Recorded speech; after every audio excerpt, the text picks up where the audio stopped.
एक पिता की भूख। ऑफिस ख़त्म होने के बाद मैं सीधा घर नहीं गया था क्योंकि मुझे मेरे दोस्त का फ़ोन आया जिसने मुझे एक बड़ा पाव की शॉप के सामने रुकने के लिए कहा था। उसे कुछ शॉपिंग करनी थी इसलिए उसने कहा था तुम रुकना, साथ में चलेंगे। हम दोनों हमेशा एक साथ ही शॉपिंग करने जाते थे।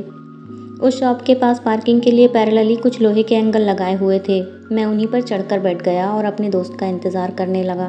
तभी एक 70-72 साल का बुजुर्ग आदमी, आंखों पर मोटे कांच वाले चश्मे, मैली धोती और कुर्ता पहने मेरे पास आया। क्योंकि मैं लोहे के एंगल्स पर 3-4 फुट ऊंचाई पर बैठा था, उसने मेरे घुटनों को छुआ और बोला, बेटा एक बड़ा पाव खरीद कर दे दोगे तो बहुत अच्छा होगा, बहुत ज़्यादा भूख लगी है। मैंने जब उस बूढ़े आदमी की तरफ देखा तो वह मुझे रोज़ाना दिखने वाले भिखारियों जैसे नहीं लगे। उन्हें देखकर ऐसा भी नहीं लग रहा था कि वह हर दिन भीख मांगते होंगे। ऐसे अचानक किसी बुजुर्ग ने मेरे पैरों को हाथ लगाया तो मुझे बहुत अजीब महसूस हुआ। मैं तुरंत एंगल से कूदकर नीचे खड़ा हो गया। मैंने अपनी जेब में हाथ डाला और 50 रुपये निकालकर उस बुजुर्ग को देते हुए कहा, अंकल आपको भूख लगी है तो यह लीजिए 50 रुपये और कुछ खा लीजिए। बुजुर्ग ने कहा, नहीं बेटा पैसे मत दो, बस एक बड़ा पाव लाकर दे दो, उतना बस है मेरे लिए। ठीक है मैं लाकर देता हूँ, आप यहीं बैठिए। यह कहकर मैं बड़ा पाव की दुकान में गया और एक बड़ा पाव खरीद कर ले आया और बुजुर्ग को खाने के लिए दे दिया। बुजुर्ग नीचे बैठकर बड़ा पाव खाने लगे। मेरी तरफ देखकर वह बोले, ऊपर मत बैठो बेटा, गिर जाओगे, यहाँ बैठो मेरे पास, कोई साथ बैठेगा तो मुझसे भी 2 निवाले अच्छे से खाए जाएंगे। मैं उनका कहना टाल नहीं पाया और उनके साथ ही बैठ गया। फिर मैंने ऐसे ही उनसे सवाल करना शुरू किया, कहाँ से आए हैं, कहाँ जाएंगे, किससे मिलने आए हैं, वगैरह वगैरह।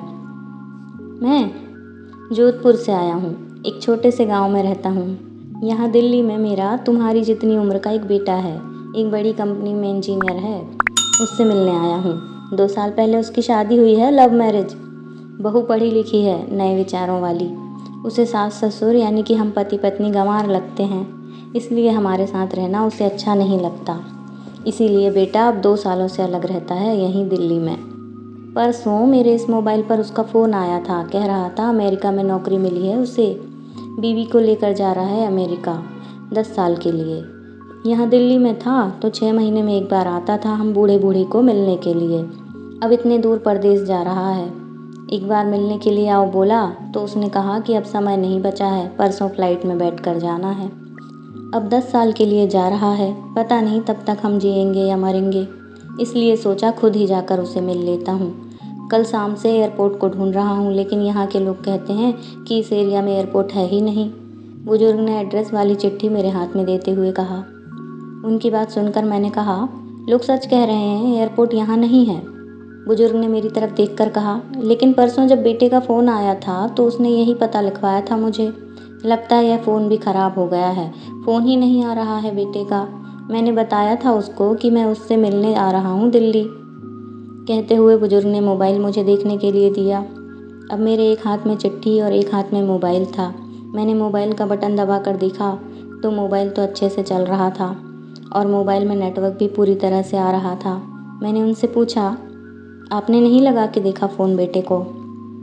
मुझे कहाँ लगाना आता है बेटा फ़ोन, कोई फ़ोन करता है तो उठा लेता हूँ बस, उन्होंने कहा। मैंने रिसीव कॉल में जाकर आखिरी बार आए नंबर पर कॉल किया तो 2 रिंग्स बजने के बाद कॉल कट कर दिया गया। फिर मैंने एड्रेस की चिट्ठी खोलकर देखी, उसमें जहाँ हम बैठे थे वहीं का एड्रेस था, यानी कि जानबूझकर गलत एड्रेस दिया गया था। मैं समझ चुका था कि गलत पता देकर लड़का अपने माँ बाप को टाल रहा था और अब वह उनका फ़ोन भी नहीं उठा रहा था। मुझे यह भी मालूम पड़ चुका था कि वह जिस प्लेन में सवार हो चुका था वह प्लेन कभी भी उसके माँ बाप की दिशा में उड़ने वाला नहीं था। तब तक मेरा दोस्त वहाँ आ गया और बोला, चलो शॉपिंग करने चलते हैं। मैंने उसे 2 मिनट रुकने के लिए कहा और मैं बुज़ुर्ग की तरफ देखकर सोच में पड़ गया। मैं समझ नहीं पा रहा था कि अपने बेटे की तरफ से होने वाली धोखेबाजी को यह बुज़ुर्ग समझ नहीं पा रहे थे या फिर खुद का बच्चा उनके साथ ऐसा व्यवहार कर सकता है, यह वो स्वीकार नहीं कर पा रहे थे। मैं बुजुर्ग से बोला, अब तक तो आपका बेटा जिस प्लेन में बैठा है वह उड़ चुका होगा, मुझे नहीं लगता कि अब आपकी उसकी मुलाकात हो पाएगी, इसलिए अच्छा यही होगा आप वापस अपने घर लौट जाएं और आंटी जी भी तो आपका इंतज़ार करती होंगी। मेरी बात सुनते ही अगले ही क्षण उनकी आंखें भर आईं। आंसू भरी आंखों से वह मेरी तरफ देखने लगे। घर जाने के लिए भाड़े के पैसे देते हुए मैंने उनके हाथों पर हाथ रखा और पूछा, अंकल मैं कब से आपके हाथों में यह डब्बा देख रहा हूँ, क्या है इस डब्बे में? मोतीचूर के लड्डू हैं बेटा, मेरे बेटे के पसंद के, उसकी माँ ने भेजे हैं उसके लिए खुद बनाकर, बुजुर्ग ने कहा।